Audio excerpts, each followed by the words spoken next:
Ransomware is arguably today's most prolific cyber threat. This can cause a problem for small and medium-sized enterprises that don't have the internal resources or expertise to know where to start. Fortunately, the Institute for Security and Technology created the Ransomware Task Force to address the emerging national and economic security risk posed by ransomware. One of the many outcomes of this is the Blueprint for Ransomware Defense. It's a clear, actionable framework through which SMEs can defend against ransomware. The heart of the blueprint consists of a subset of safeguards found in version 8 of the CIS Critical Security Controls. The group of safeguards is referred to as Implementation Group 1 and represents a minimum standard of information security for all enterprises. This is referred to as essential cyber hygiene. The 14 foundational safeguards are the building blocks that are necessary to establish an enterprise's cybersecurity program.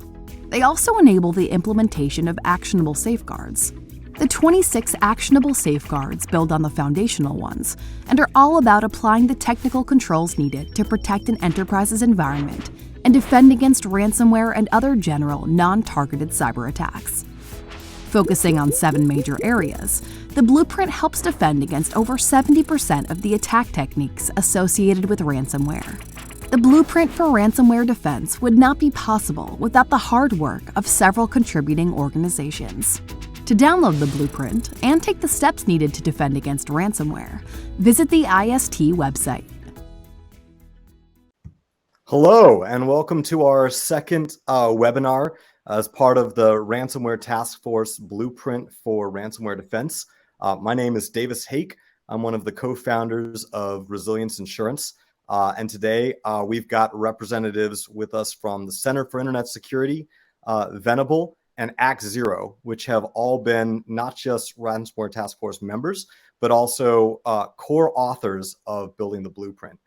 This is our second webinar working through all the different parts of the blueprint to go and dive in depth in not just how we envision entities using the blueprint, but also to talk a little bit about why we built it this way and sort of work through any questions that audience members might have.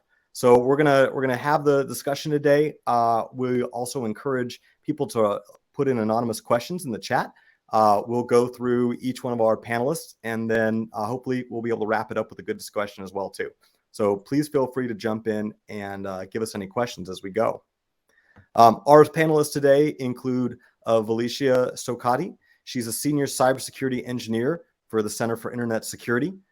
Adam Mansour, who's the Chief Security Officer for ActZero, John Banghart, who's a Senior Director for Cybersecurity at Venable, and once again, my name is Hake with Resilience Insurance. Pleased to be working with everybody here on the task force. Also note too, John and I had the chance to work on the National Security Council together, so it's great to have you back, John, as well too. So what are we doing for our second webinar? Our second webinar is really digging into some of the foundational safeguards around not just preventing a ransomware attack, but also how to respond and recover to it. John and Adam and Valecia have all been instrumental in working through the blueprint as we not just collected different controls that we felt would be most beneficial to small and medium-sized organizations, but more importantly, helping prioritize those recommendations. One of the main recommendations as we built the task force back in 2021 was to say, how do we take all of the knowledge that the different partners and organizations had and then focus all that knowledge specifically, not just on what are technical best practices, but which controls might have the highest return on investment for the group of companies that we were seeing specifically targeted the most by ransomware actors. That really is these small and medium-sized organizations. Some of the stats we looked at say that, potentially up to 70% of the victims that were attacked between 2020 and 2021 were this medium-sized small business organization. And that sort of makes sense too, as the ransomware attacks have shifted from, going after large targets to being more pervasive across small organizations. So as we built this, we really worked to keep in mind what could be a useful tool for organizations that might have limited staff or limited resources. And one of the expertise that we really brought into this was how to prioritize that. And we'll talk a little bit more about that today. I just want to say thank you to all of the entities that helped build this. The ransomware task force has over 50 members. A subset of that, including ActZero, CIS, the Global Cyber Alliance, Security Scorecard, IST, and Resilience, all worked for several months to pull this together and put this document out. And we encourage everybody to follow up with some of the links that were available in the chat or from IST's website in downloading not just the blueprint, but a lot of the tools that are associated with it that groups have contributed for free. So as I noted, our panelists have an incredible background. Valecia is coming in not just as now a senior cybersecurity engineer, but also previously head of the CERT team at the MSISAC, has a lot of great experience actually responding to cyber incidents. Adam is the chief security officer and has a deep background working on security operations, as well as a startup founder and CTO himself, working on innovative services around the SIM space.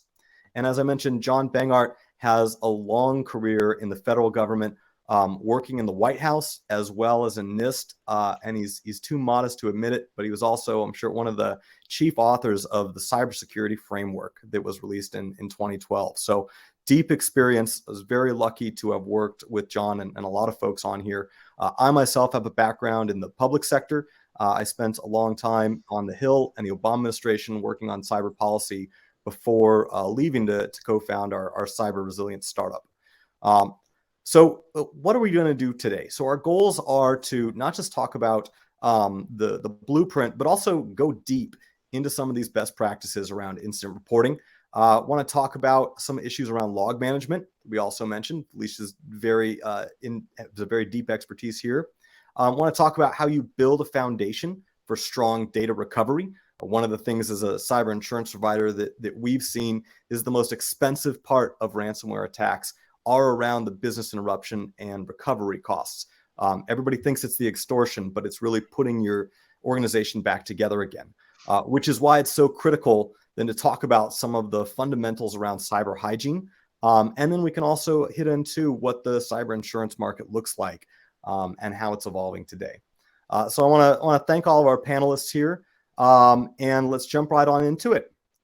So to kick us off here, one of the first questions I wanted to have, and maybe I can throw this over to John, but we've worked together for literally almost a decade.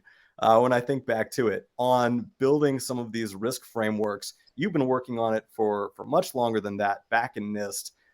Why have another framework? And why is this one different than a lot of the efforts that we've done before in the past?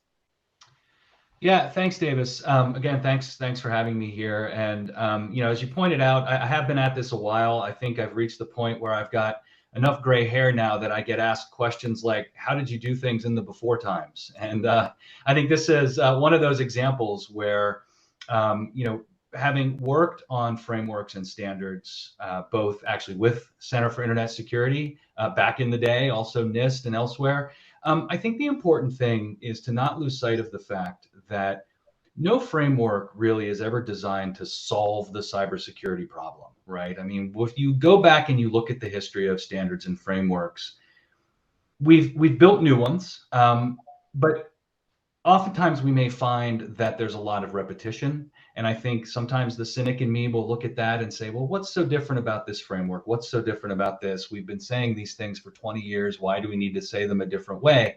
And I used to think that way. But as I've gotten a few more extra gray hairs, what I've come to realize is that as cybersecurity has become ever so more important, right, to our digital economy, as the digital economy has grown ever so more important, it's important for us as the cybersecurity community to communicate what folks need to be doing in a way that reaches them where they are, right? And so when we talk about small and medium businesses, many of whom may be struggling, are struggling, as you point out, with ransomware or other cybersecurity issues, it's not enough to just say, well, here's the NIST cybersecurity framework, or here's 853, or here's ISO 27001. Those are all great frameworks, right? Those all have great information in them. but they don't help people where they are in their journey, particularly if they're at the beginning of that cybersecurity journey and just not sure how to prioritize. And so when I look at things that we've done over the years, and in particular, when I look here at this blueprint that so many have worked so hard to put together, what strikes me is that while there is a lot of great stuff in here, you talk about the CIS controls, and those CIS controls certainly existed before the blueprint. But what we've done with the blueprint is we've taken it, we've targeted it at a particular audience, we've made it accessible to that audience, we've tried to scope it in a way that can help those that need the most help tackle this problem in a meaningful way without feeling lost, without feeling like they have to spend all their money. And so I think that really is an important element to this. And so I like to see that evolution continue. It will continue. We're never going to solve this problem, right? We're going to have to keep evolving with it. So yeah, I'll leave it at that. I think lots of frameworks. Everybody should pick the one that's going to work best for them. I think the blueprint is great for the audience that it's targeted at. Yeah, Valecia, let me throw it over to you for a little bit. So one of the core decisions we made early on when we were looking to build some type of guide for small businesses was to look at an existing framework, right? Like John said, we weren't looking to reinvent the wheel. We were looking to evolve what's out there. Do you mind talking a little bit about some of the benefits of why we chose to go with CIS and how that might be applicable to small and medium organizations?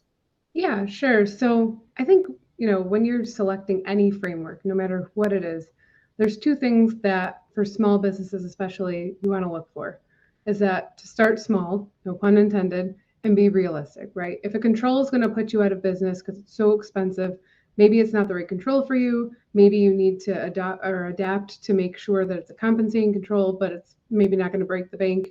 So every organization is going to be different in that regard. I think the blueprint, the reason why the controls fit the blueprint so nicely is because they are really geared towards small businesses. We divided the controls, or the safeguards in the controls, into 3 implementation groups. Implementation group 1, 2, and 3.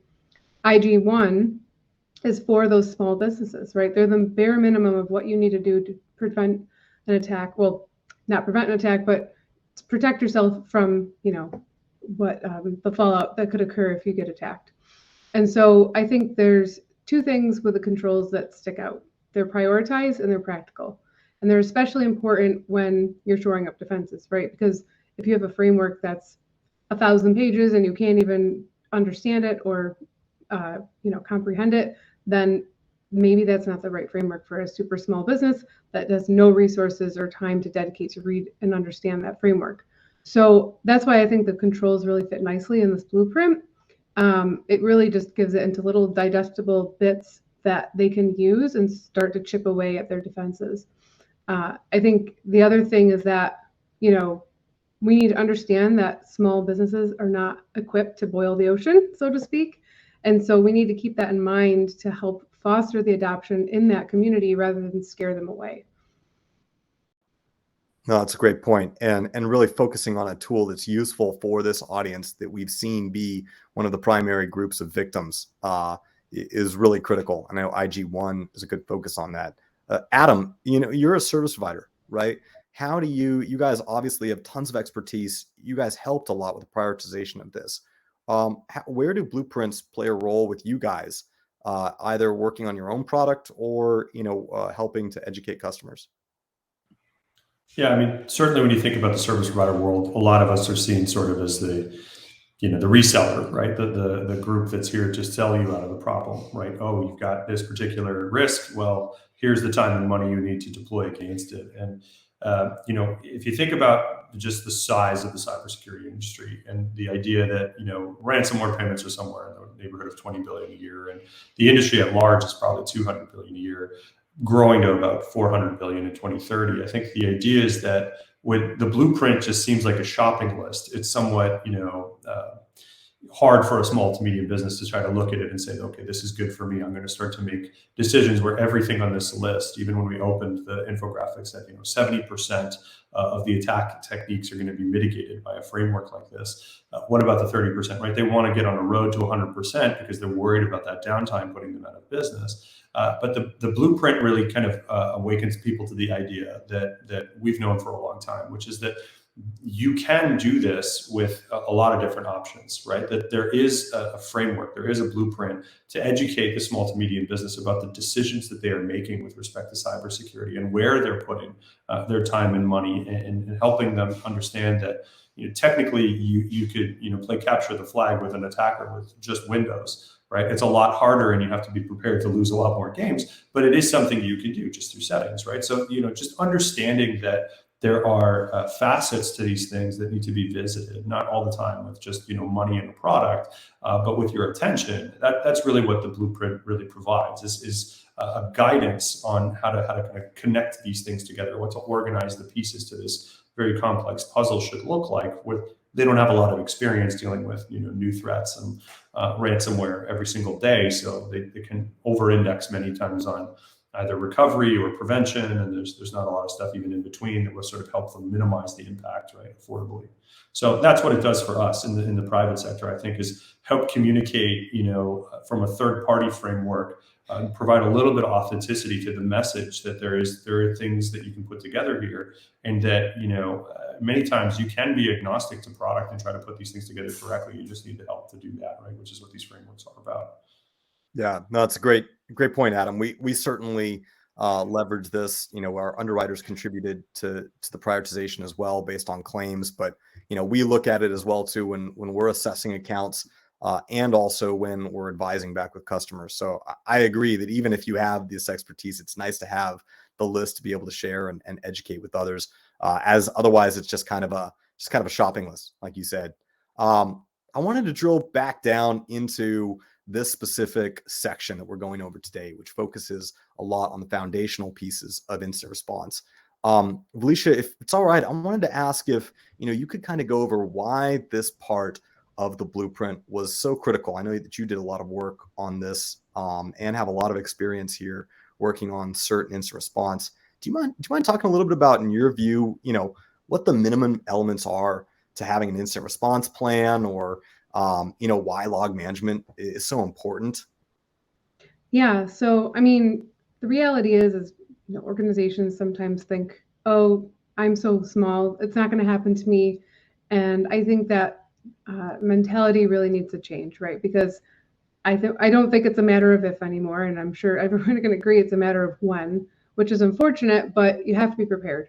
And so I think that for organizations that don't prepare, they're going to find themselves in a really hard spot when an incident does occur. The biggest thing that I think for organizations is that when they are in the wake of an incident, right, every minute counts. So you can go from 0 to 60 really quick if you have one system down, and then all of a sudden you don't do anything for a few hours or even a day. You wait, and then all of a sudden your entire network's hosed. So time is really of the essence here. And I think the other thing to remember too is that, you mentioned log management. People don't realize sometimes in the beginning that it's extremely important, right? When you're responding to an incident, half the time it's in the logs, because you're trying to find where that system is that started, the ground zero, if you will. And if you can't find that, sometimes you're just putting Band-Aids on the symptoms rather than actually figuring out where the infection is originating from. I've seen in my experience where, somebody keeps 30 seconds of security logs and then they get upset when we can't figure out where it's originating from. Well, that's part of the problem, right? So a little bit of due diligence really does go a long way in preparing for an attack. And then the other thing too to keep in mind is that, for smaller organizations, it's not always feasible to have an in-house incident response team. Many times it's just flat out not, for a lot of them. And so getting that third party or consulting firm that will help during an incident is extremely important. I think the other thing to keep in mind is that having things like up-to-date contact information, that's very important, because you might not think, a small thing like that would make a difference, but in the wake of an incident, if you don't know, phone numbers are no longer valid or email addresses no longer valid, those things start to add time to your response. And time is of the essence when you're responding. So I think there's I covered a lot of little elements in there, but those are some of the key things that I would really excuse me, and implement. Yeah, no, right. So there's the three major buckets in this section, right? And as you said, there's a process for reporting incidents. There's the log management, so you know where the adversaries are last seen, and you track them down. And then there's also the data recovery process. And as I noted at the beginning, right, this can be, if it's not set up ahead of time, this can be one of the most expensive parts, specifically of a ransomware attack, right? And if you think about it from the attacker's viewpoint, their goal is to cause as much pain as quickly as possible. So in reality, a lot of things they're doing, right, is to increase the cost of data recovery so that you'll just pull the cord and ideally pay the ransom. But what of the things that I'd love to hear, Valecia, is especially from some of your experience working with state and local entities, which we've seen be a large target for ransomware attacks because of their public nature and footprint. What can entities do, especially smaller and medium-sized organizations that don't have tons of staffing and resources? What can they do to make sure that their data recovery processes are really strong and that those investments ahead of time, will make sure that they don't have to reach for the extortion if an event happens? Yeah, so I think the biggest thing is, well, obviously, like you said, first have a process. That's really important because if you don't lay that groundwork, then everything else doesn't really fall into place so easily. So I think the other thing is that when you're doing your, recovery and all of the preparation before an incident could occur, making sure that you can restore from your backup is really important. I've seen in my experience where organizations say they have backups and then all of a sudden they're on the same network that got encrypted or ransomed and then encrypted. And so therefore your backups are now encrypted as well, and not in a good way, right? So if you can't recover from backup, you might be forced to either pay the ransom if that's your choice for the organization, or start from scratch. And I've seen decades of information just go right out the door and never recovered, for organizations that have to start from scratch. And when you're, especially in a state and local government, when you have a lot of those documents, think about deeds or birth certificates and things like that. That really affects the bottom line, right? That affects citizens that have that information. They're entrusting the government to secure it, and therefore now it's gone. So I think network segmentation is a big one, having the process. And I also think, I know that testing your backups isn't technically an IG1, but if you can do it and if it's within, your resources, definitely do it, because you don't want to be caught during an incident and figure out at that point that you can't recover from your backups. Yeah, right. I think you used a great example saying, that firefighters need to know the layout of the building they're going into, right? Yeah. And having a process where you're collecting the logs, they can track down where the adversary was last seen.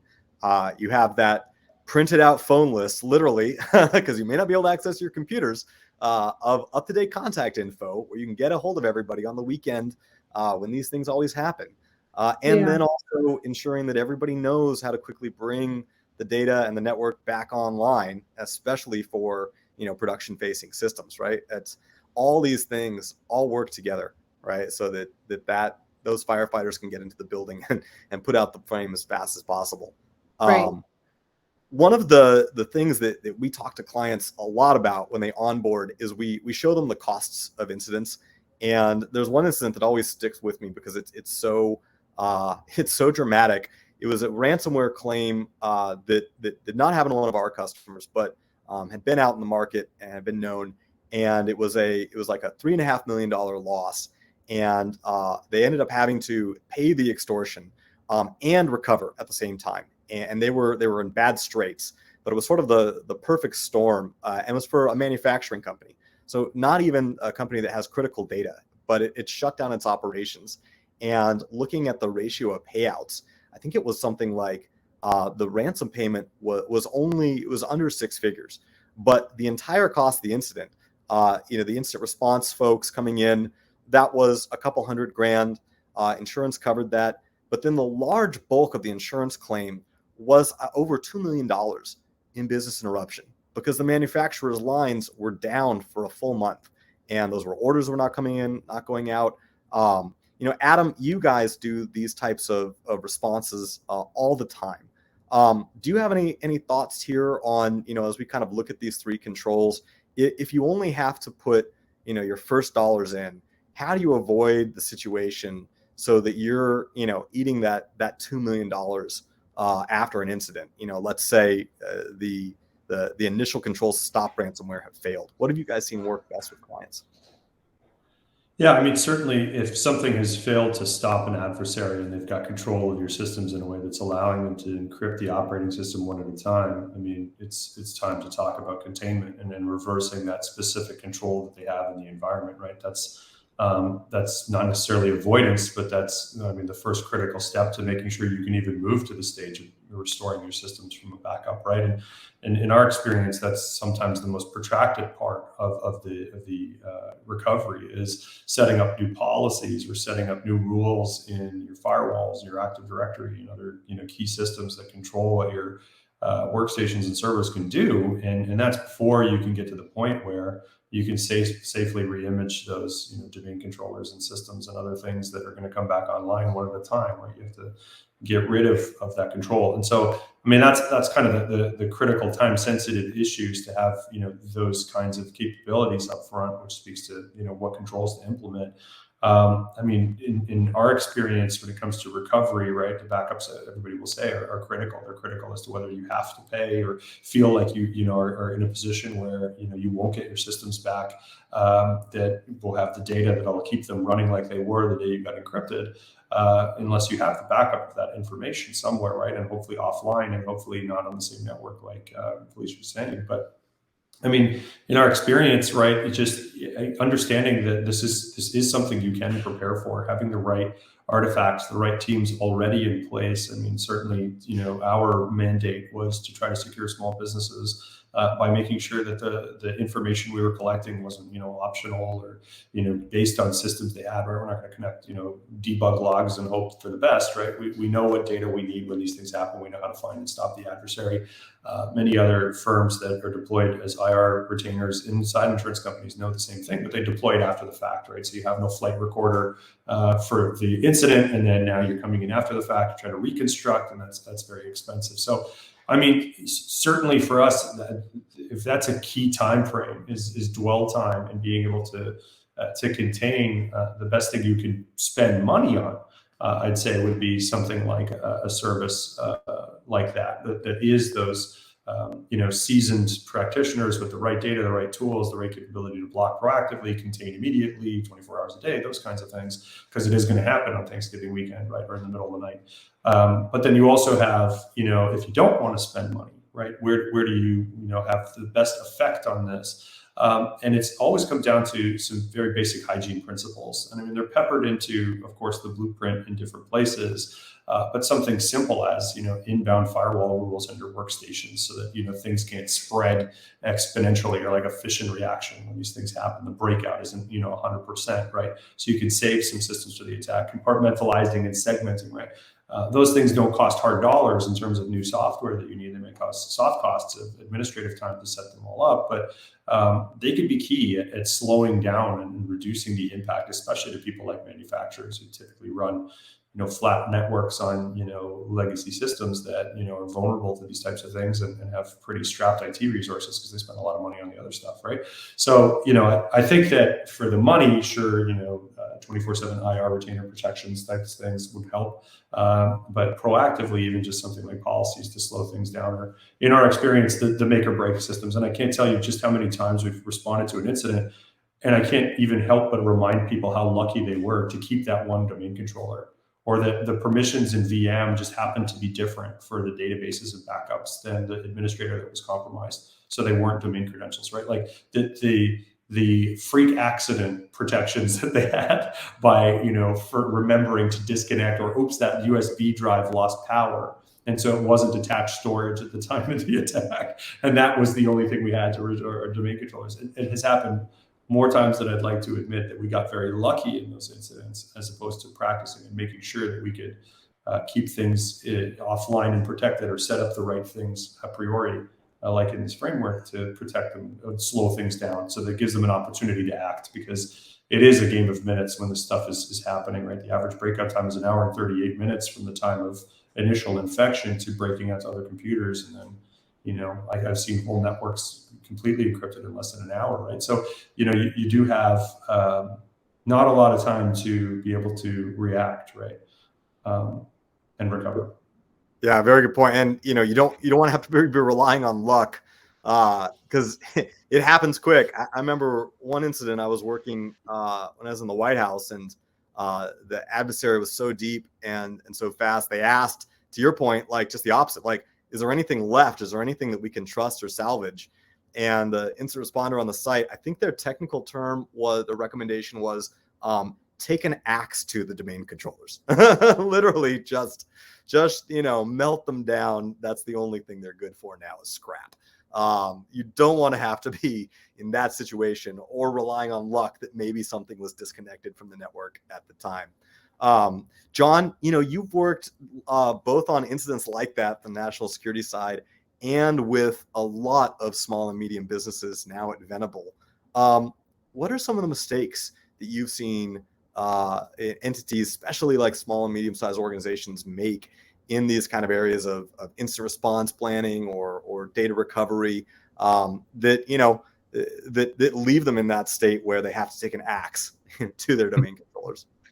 Yeah, no, absolutely. And I think, sort of my top couple would be to reinforce some things that both Valecia and Adam talked about, which is, well, kind of work in reverse order. I think I see a lot of companies, a lot of organizations, they don't know how to take advantage of what they already have, right? So Adam talked about the fact that there are things you can do with, whether it's Windows or Linux, or whether you're in the cloud or on-prem or whatever. You've already bought that software, you've already bought that hardware. You can do a lot there in terms of configuring those, securing those, just keeping your patches up to date, right? Not trying to minimize that can be difficult in a number of circumstances, but there are a lot of things that you can do. And I do see a lot of organizations who, they lose sight of the fact that you don't always have to buy a bunch of new tools. You can use what you have as a starting point. That said, running a business costs money, right? And so cybersecurity is an expense like running any other part of the business. And I think it's important, whether you look at the blueprint as a shopping list or it sort of guides you in that direction, you have to be prepared to make investments in the right way. And oftentimes that investment does mean new tools. And so one of the challenges that I've seen with small and medium businesses, and this happens, I think we were talking about it before, it's about 50% of the time. I'll go in, work an incident with a company. We bring in a forensic company. We bring in the tools, right? We get the desktop tools going. We got the whole incident. We contain, we eradicate, we do the whole thing.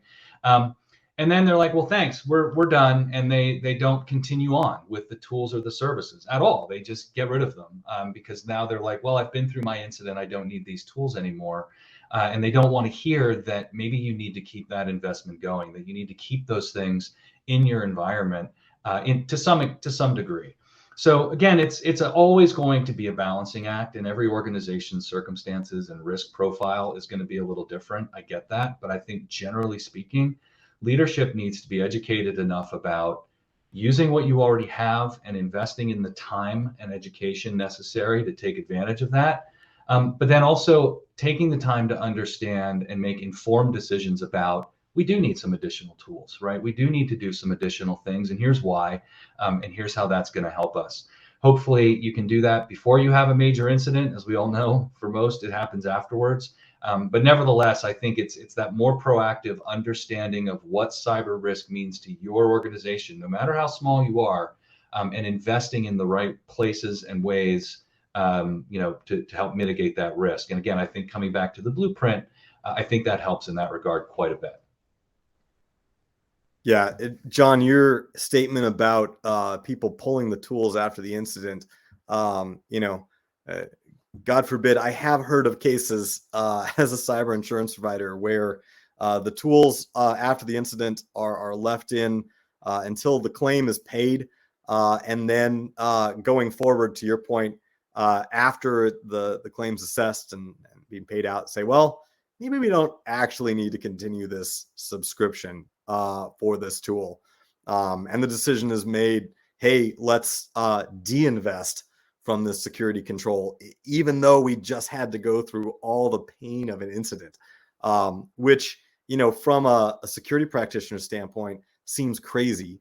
But now, having been an entrepreneur and small business owner, you really start to think about some of those costs. And, honestly, when I look at even things like IG1, which, CIS has done an amazing job building, like, this is like the floor, right? Not the ceiling. This is where all organizations should start. It's expensive. Like, it's expensive to completely implement IG1. And Adam, I know you guys do a ton of work piecing together these controls. Let me talk a little bit about some of the costs of cybersecurity, and even if it can't invest in everything, how do you guys help customers, and even as a security company yourself, I'd be interested to know, how do you guys prioritize among those controls, and where you sort of put your first dollars?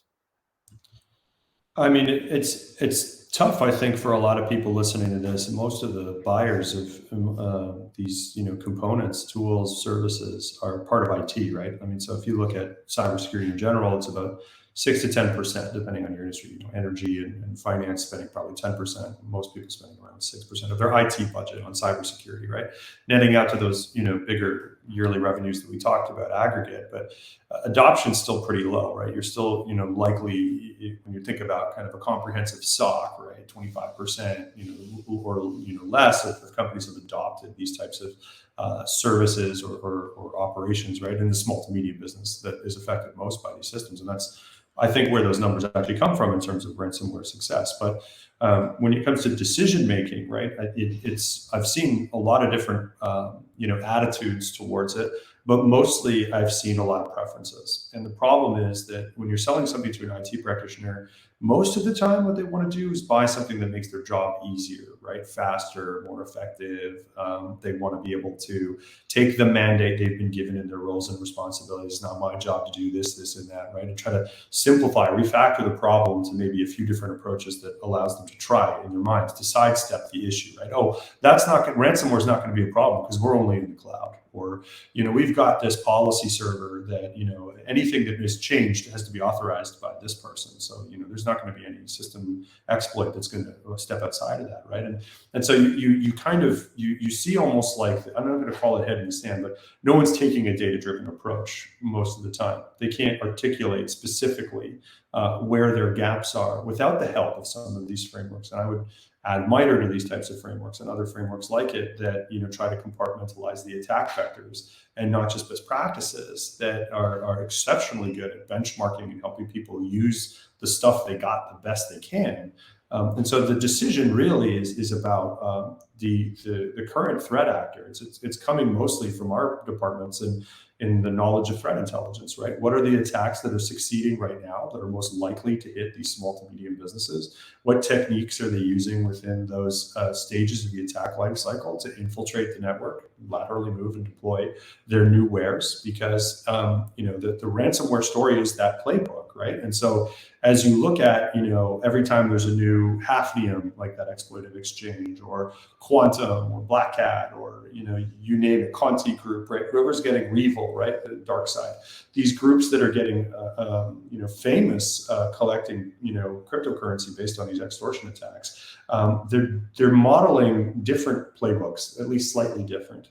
Going through the same attack stages with slightly different techniques and getting to the point where they can successfully deploy their new ransomware or ransomware they bought as a service. And understanding your effectiveness at those playbooks as they continually change, that's how you should be making a decision as to how to invest, right?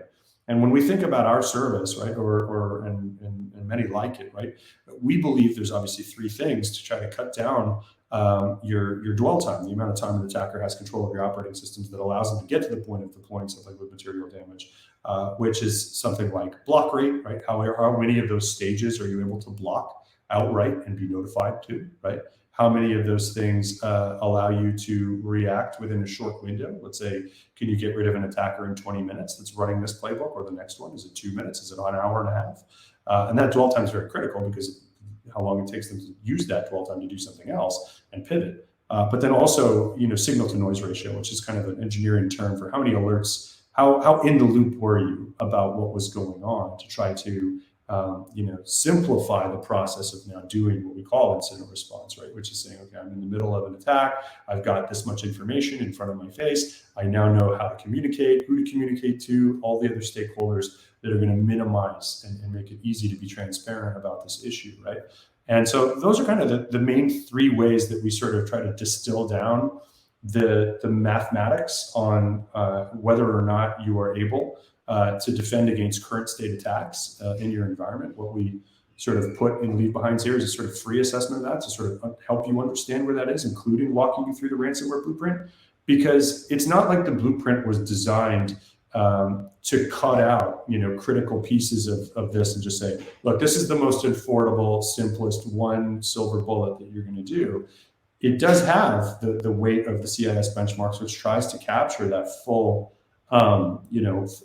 idea of how to protect your networks and your endpoints and your clouds, but having that kind of condensed to a few key pillars of those things, like in the IGs, you have now this sort of crawl, walk, run approach to do it. If you don't understand your gaps relative to the whole thing, that's what we want to try to do. That's the idea of helping you spread this awareness, because if you can make a decision based on data, you're placing better bets, almost like the movie Moneyball, right?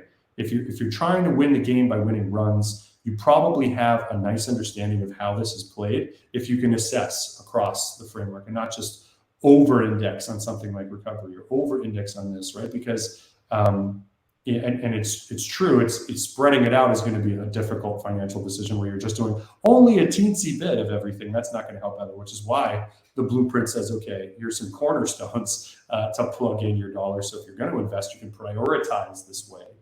To make sure that blocks of these things are stage gated, because you have to protect the attacks at each stage, right? So that really, to me, is how we're trying to make these decisions without having to tell you about the MITRE stages, 14 stages, 240 techniques, thousands of sub techniques, millions of samples, and then your head just goes, oh, this is impossible, and it changes every day. Like that's impossible to keep track of, right? But you can distill it down to say, look, there are teams that will have done and will do and continue to do these research, the research work to distill this down to the mitigations you can put in and understanding how the detections would work at each stage. And so I think that's really easy to digest. You just have to sort of see it, right?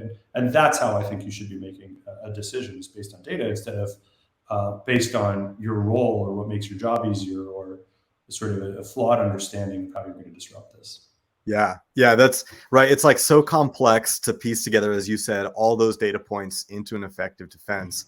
What I think is also challenging on top of that, right, is the meta level game of then you have to go get the money for it. And you've got to go explain this to non-technical executives. And, one of the things we run into all the time is, if we're talking to a CISO about the insurance policy and coverage and about the controls they have in place and things they might be able to do to improve their policy, right? They come back and are like, well, this is great, but I also have to make the budget justification for the investment, even if I know what to do, right? If I get to that part. And that means they have to go break their silo. They have to break out of this huge amount of work that they've done within their technical silo to understand the technical threat and mitigation, and then go into a business silo and make the business case for all of this. We've been lucky on the insurance side that at least the policy offers some ability to quantify the risk a little bit and say, well, the risk is this much because it's aligned to your coverage and your premium. So we assess that this is the level of pain you guys might have if you don't make this investment. But John, you've done a lot of discussions with executive teams too. What have you seen be effective in taking all the work that Adam talked about and just trying to explain it up the chain in a way that impacts the business?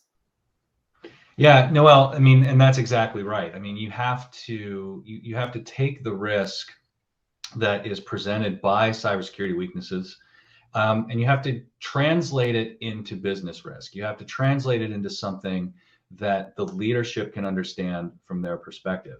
And I'm not saying that leadership has a pass on being educated about technology, not at all, right? I mean, part of it needs to be that leaders need to understand how technology impacts their business. That's easier in some places than others. And I forget who it was, but years ago, I heard a colleague of mine say something like, every company is an IT company these days, right? Because everybody is dependent upon IT, the internet, and so on. I continually run into leadership who still hasn't quite internalized that. They know computers are important, obviously, but they haven't internalized the systemic risk, that weaknesses in that technology and being unprepared for when that technology goes down. I find one of the most basic questions that I can ask of a senior leader to kind of get the conversation is, what would happen if you came into your office tomorrow and you couldn't access your computer?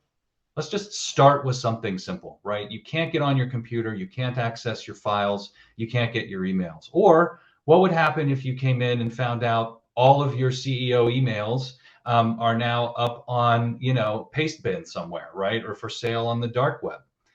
Simple questions like that often just get the conversation started, because now for the CEO or the CFO or whoever it is, now it's personal, right? Now it's like, oh, I hadn't thought about that. I always was just figuring my IT people were going to take care of that, or we had backups, or we had whatever. So what works for me is find the questions that are going to resonate with the individuals who need to be demonstrating leadership. And the one final point I'll make on that is that I'm a huge proponent of the fact that attitude does reflect leadership. You see it all the time when a leader decides security is going to matter to them. It will matter to the rest of the organization. It's not a panacea, it's not a silver bullet, but it will matter. And I've seen that in numerous cases. When I was in the White House, there was we'll call it a particular security process that had been in place that nobody was following. And we finally convinced a very senior person there to say, this is really important, we need to do this. And this individual sent a note out to everybody and said, in 2 weeks, I'm going to start doing this process, and I expect everybody to do the same thing. And guess what? Everybody started following the process, not because we changed the technology, not because we implemented some sort of crazy punishment. It was because the person we were all working for, they said it was important. So convincing leadership, absolutely essential. Make the risk real to them is sort of the way to start to do that. And you'll go a long way to not only getting the right processes in place, getting the right attitude in place, but hopefully the right investments once those individuals understand why they need to spend the money. Yeah, John, I've been inspired by your leadership a lot of my career, right? But I agree, some of the things I learned from you from the start too is, leading with FUD never sells, right? But you make things practical and you show the opportunity for positive growth. I know, one of the things we worked on in the NSC, another example from government times, was the chip and pin payment card switchover. And, where we were able to work with the card makers to have all federal cards deploy a chip so that we wouldn't just have to have a quick 4-digit PIN code on ATM cards. And that acquisition decision by the federal government was a big enough business case to say to a lot of the card makers, hey, we can now roll this out to the rest of the United States. And, it's issues like, everybody remembers the Target breach, right? Like, a lot of this was because of unencrypted point of sale threats. And we don't see those as much anymore because of that. And aligning, like you said, aligning senior leadership to see the opportunity in security, it always ends up in a stronger investment than coming in, like you said, being punitive, saying, if you don't do this, like, it's going to be serious repercussions. Or if you end up not making this, the sky is going to fall. But because ultimately, right, if you're leading with a FUD approach, of fear, uncertainty, and doubt, A, if that fear doesn't come true, you lose credibility. And B, from everything I've seen, companies will only do just enough so that they mitigate that fear or they push that fear behind something else. But if you look at, companies going through digital transformation, which as you said, every company is an internet company. Every company is a digital company now, right? Like, especially after the pandemic, with the move to work from home and the flatness now of networks with people logging in from laptops and mobile phones. Taking advantage of that digital transformation really requires thinking about the risk at a senior level. And then I think the investments in time and controls that Adam talked about don't seem like that big of an investment when you compare it to the revenue that's coming in from these. Hey, Davis, 10 seconds, and then I promise to be quiet. I want to just add one thing to that. It's cliche, but it really is about leaders leading from the front, right? And being a good example. And I see a lot of cases where a CEO or whoever gets special exceptions to security rules because it's inconvenient, right? They don't have to use a VPN. They can have simple passwords. They don't want to have to unlock their phone, whatever it is. That just does not work, right? Those companies will always be in worse shape. So really, if you're out there, you're listening to this, you're in a leadership position, you need to be leading by example, because otherwise nothing else you do is really going to work as effectively as it could. All right, I'm done. No, you're absolutely right. And actually, I still remember my old boss, Mark McLaughlin at Palo Alto Networks, worked with the marketing team to make short security videos. They were hilarious. He's a great actor. I don't know if they're on YouTube, but I think at one time an intern locked him out of the building and wouldn't let him back in because he didn't have his badge with him. But that type of culture really matters and really sticks with people. So I agree. If you're a leader on this call, really think about what you can do in your day-to-day to set that right tone. And if you're someone who's working to inform leaders, Valecia, I wanted to talk. I know we've talked a little bit about, what pieces of the blueprint could you use to help with some of that education? I know there's, the tool, which is the matrix of every control you must do, but I would never put that control matrix in front of a CFO. Yeah, so I think the biggest thing is to start small, like I said. So, if you're looking at that tooling document and you're getting overwhelmed of where to start, figure out what is realistic for you, right? So if you're a really small business and you can't procure a tool for inventory of your assets, whip out an Excel spreadsheet. I mean, yeah, it's not 100% ideal. It's not going to, it's not a preventative measure per se, but if an incident occurs, you bet your bottom dollar that at least some kind of visibility into your network is going to be more helpful than absolutely none. I also agree with John, convincing leadership can be challenging and an issue. So, I just wanted to make a quick note on that, is that if you're trying to implement a certain technology and the leadership doesn't see it as valuable because there's no imminent threat in their eyes, I think it's important to find those resources, such as, the blueprint is based or use the CIS community defense model to back that with data and present that, in your case. I just wanted to make that quick note.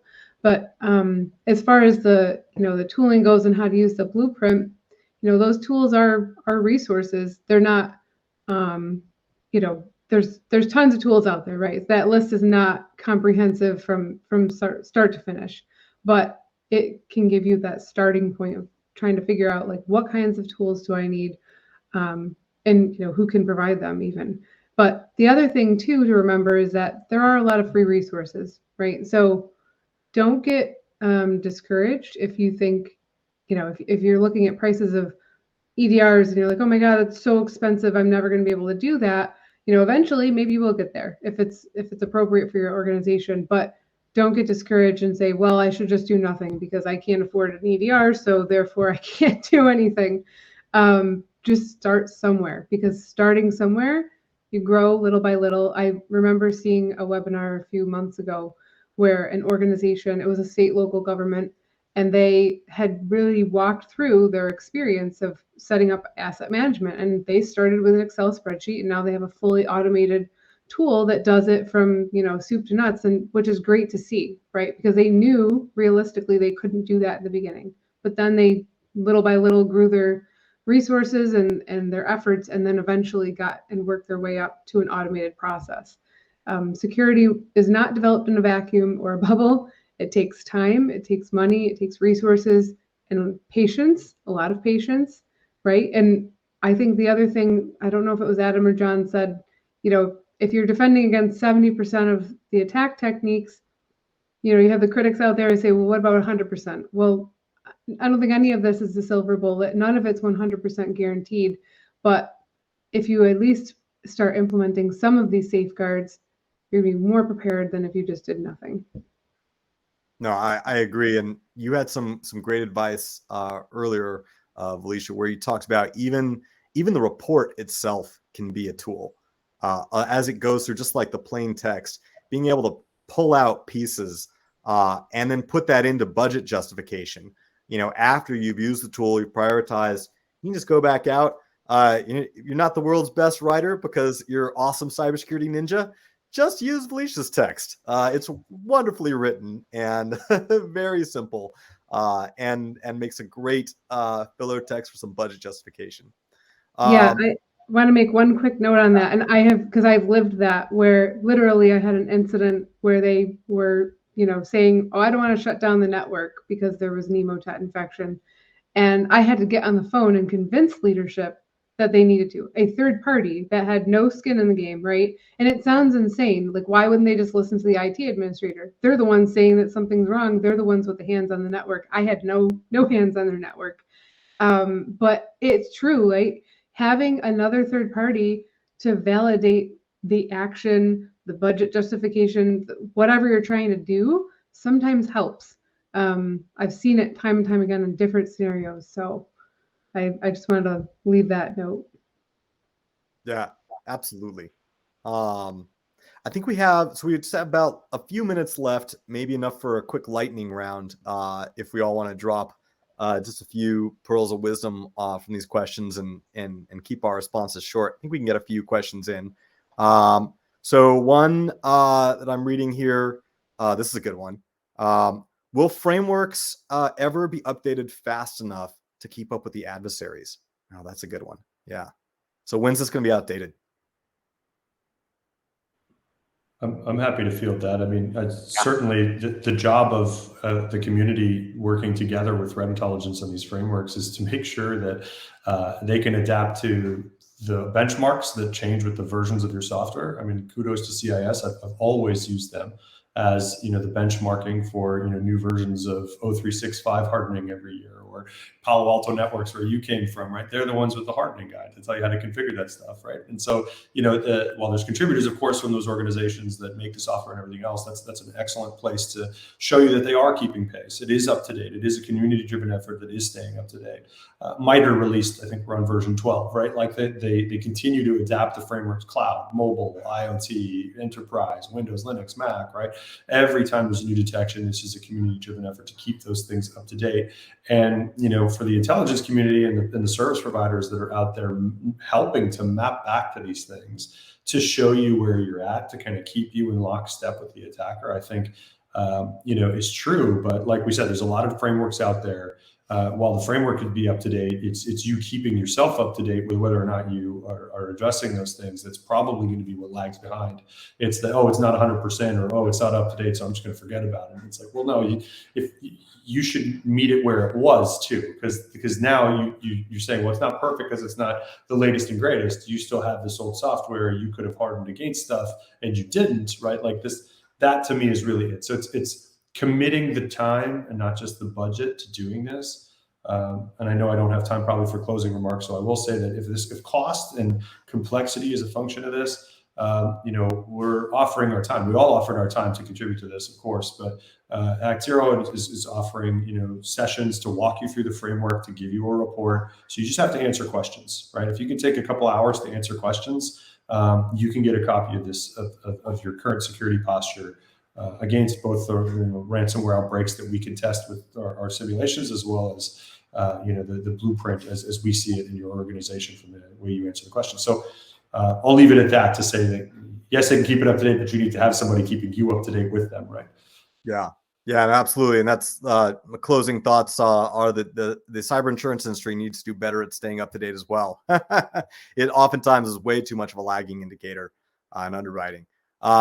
John, Valecia, any last thoughts? Yeah, very quickly. I think Valecia actually said it really well just a couple minutes ago. Don't get discouraged, right? I mean, I think that should be the cybersecurity motto, because it is easy to get discouraged no matter where you are. do what you can where you are. Trust that things like the blueprint are giving you good advice, and don't get discouraged. Continue to work on being better, but don't decide to do nothing. You should be doing something regardless of what it is. Thank you. And Valecia? Yeah. Yep, I think I just add, because I know we're at time, to go to cisecurity.org, and we also have Workbench, which is a collaboration community, to just take advantage of those resources. So if you're not finding everything you need right in the blueprint, there are links in the appendix that can guide you to other resources too. Excellent. Well, I want to thank all of you guys, not just for coming on the webinar today, but for all the work you've done over the past several months on the blueprint. I encourage everybody listening, read the report. It's not that long. It's easily digestible. And then go on and try some of the numerous free tools. Resilience has contributed an instant response checklist. Adam said ActZero has some great tools. CIS, everything they do is wonderful, and it's all for free online. And Venable and John have been incredible sponsors of not just this effort, but other efforts promoting strong cybersecurity in industry. I'd encourage everybody to check out the Cyber Coalition, which John helps run as well.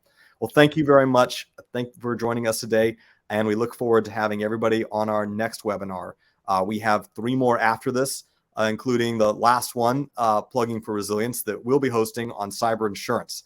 So if you guys are interested in learning the deep world of insurance, look for that at the end of November. And thank you very much. Okay, thank you.